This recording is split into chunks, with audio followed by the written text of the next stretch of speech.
Yang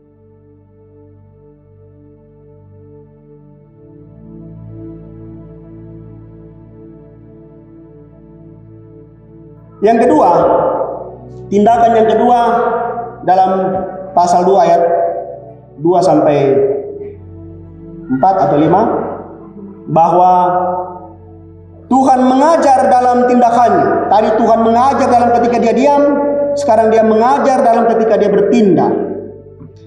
Ada kata Toraja na kosuseh, omela rina mela. Bukan hanya karena belum terjadi atau belum karena dihukum, itu bukan berarti Tuhan membiarkan.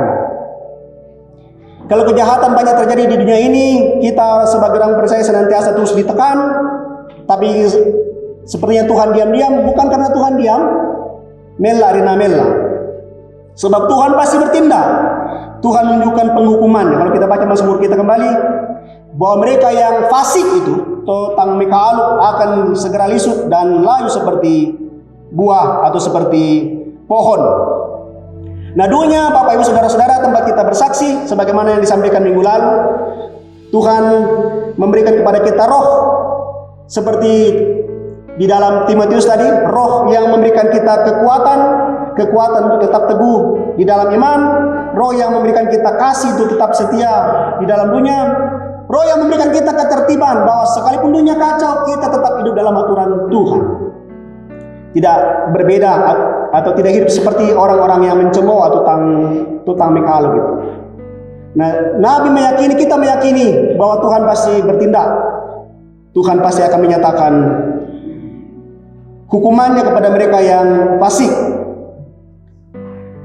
Nah, namun kembali Nabi mengingatkan tentang iman. Dalam bacaan kita bahwa orang benar akan hidup oleh iman. Memiliki iman bukan berarti tidak lagi merasakan kecemasan.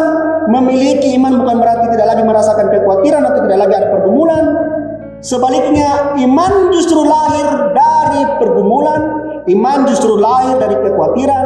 Iman justru lahir dari rasa-rasa cemas kita. Bahwa ketika kita khawatir, kita percaya kita tidak sendiri. Ada Tuhan yang menjaga, ada Tuhan yang menyertai. Itu iman. Ketika kita mengalami situasi yang sulit, kita percaya ada Tuhan bersama-sama dengan kita. Saya mau kasih satu ilustrasi yang terakhir. Tahu ikan salmon?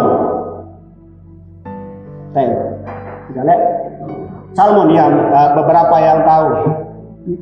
Mirip-mirip ikan bandeng lah, kira-kira. Ikan apa ya bahasa Toraja itu bandeng? Kue bolu. Kue bolu. Kenapa saya ingat kue? Ikan bolu. Nah, ikan salmon ini adalah ikan yang hidup di laut sebenarnya. Di laut dia hidupnya. Tapi ketika mau berkembang biak, mau bertelur, dia harus menuju kepada sungai, ke muara di sungai. Nah, persoalannya ketika dia menuju ke sungai, dia harus menghadapi arus deras. Arus deras. Dan bukan hanya itu, arus deras itu ada juga seperti pancurannya, air mancur. Jadi ikan harus melompati air mancur itu untuk sampai di atas. Ikan ini dia harus lompat ke atas baru menyeberang lagi. Nah, tantangan ketiganya ialah di ujung dari air terjun itu ada sudah musuhnya, ada mangsanya yaitu beruang. Jadi dia harus menghadapi arus, melawan arus dan menghadapi tantangannya. Dan ikan yang lolos di situ akan berkembang biak dan berketurunan karena sudah bisa bertelur. Nah, iman kita juga kira-kira begitu. Kita tidak bisa mengikuti arus dalam dunia ini. Saya katakan kemarin, yang banyak belum tentu benar. Kita tidak bisa ikut arus saja. Tuhan napugau atau tapugau duka nih.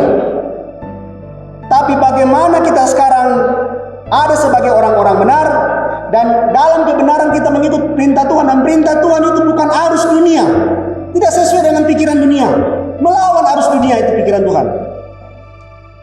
Nah, bagi kita yang terus bertahan melawan arus dunia ini, berjuang dengan iman kita hidup dalam kebenaran, maka pastinya Tuhan memastikan kita akan hidup. Amin. Amin.